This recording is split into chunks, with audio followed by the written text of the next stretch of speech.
ఒక విళకం చెప్పాలని ఎంచిన దాని చెప్పి నేను క్లాస్ ముడుచుకుంటాడు. அதாவது ఒక నేను అదావదు இதுல వచ్చి కర్మలో செயலின்மைని చూడాల అటడిసి ఫస్ట్ వార్த்தை దానిలో 4வது అధ్యాయంలో 18வது శ్లోకం ఎత్తుకోండా మీకు ఉన్నదింట బుక్ అంచున ఉన్నదింట 4వదిలో 18வது శ్లోకం కర్మణి అకర్మై పశ్చేత్ అటడిసి వచ్చును.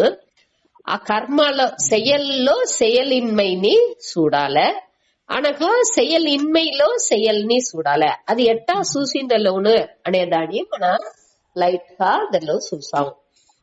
యాక్చువల్గా ఇప్పుడు దానిలో వచ్చి ఇప్పుడు మన నற்பண்புகள் అటని చూసేప్పటికి ఇది పూరా మన செயல் చేసి ఎత్తుకొచ్చేమా. అదావదు ఇంకొకటి మెయిన్ గా మన జనరల్ గా చూసినా ఉంటే ఏற்கனவே మన ఇదంతా చూసిన పాయింట్లే జనరల్ గా చూసినా ఉంటే ఈ ఒళ్ళు అనేది ఏమి ఈ అనాత్మాని ఆత్మాని సేరిందే ఈ మన ఈ ముழுமையான నాన్ అనేది.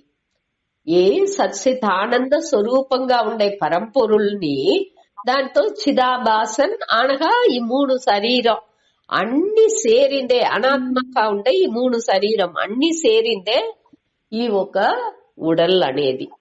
అట అనేప్పటికి మనం ఏం చేసేము బాగా యోచించుండా ఒక ఎగ్జాంపుల్ చెప్తే మనకి ఈజీగా పురుంజుడు. ఒక లైట్ ని ఎత్తుకునేము పెట్టుకుండా ఆ లైట్ లో ఆ బల్బ్ లో ఆ ఫిలమెంట్ ఒకటి ఉంది, ఆ కరెంట్ ఒకటి ఉంది.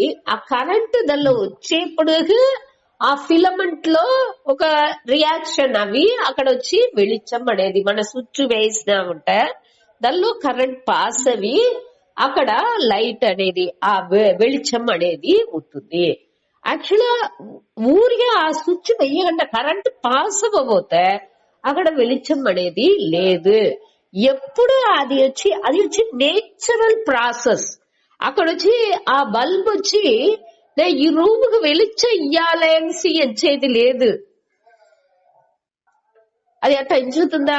అట్ట లేదు. అక్కడ వచ్చి ఆ దానిలో ఆ మన స్విచ్ వేసేప్పుడు ఎలక్ట్రిసిటీని ఎంచలా.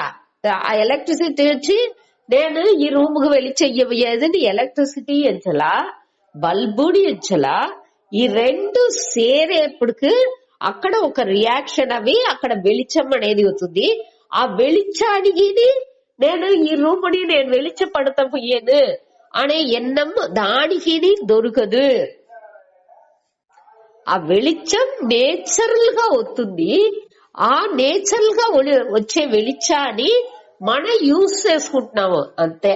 అక్కడ అదే మాది మనవుடைய లైఫ్ అనేది.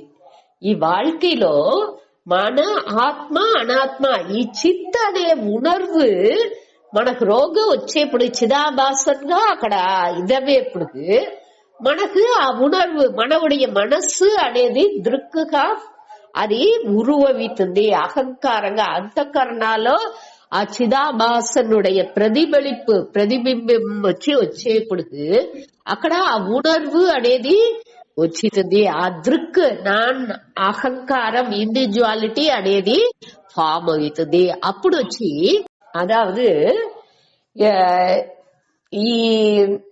ఈ ప్రాసెస్ అనేది అదావదు మనకు వచ్చి ఈ ఒంట వచ్చి ఈ ఆత్మాని అనాత్మాని సేరేప్పటికి నా ఉణర్వు అనేది నాకు వస్తుంది.